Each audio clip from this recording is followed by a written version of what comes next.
Welcome students and parents to the 2021 Virtual Open House. My name is Mrs. Ruemler and I am the new Health Occupations teacher. I will be teaching Introduction to Health Careers, Anatomy and Physiology, Health Science 1, and Medical Terminology. Intro to Health Careers and Anatomy and Physiology is located in A21D3. That classroom is located right outside of the multipurpose room. It's across from the Spanish room. Health Science 1 and Medical Terminology will most likely be located upstairs for now due to COVID. The classes are a little bit larger, so we want to be able to social distance.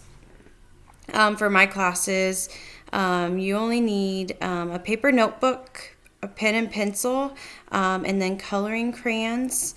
If you don't have those, I have them, no worries.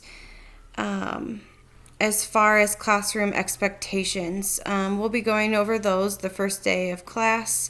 I will send home a form for you to sign, as well as the students. That way we're all on the same page as far as rules, expectations, grading, all of that. If you have any questions, you can reach me anytime at my email or at the school, obviously. But I look forward to a great school year, and I'm excited to meet everyone.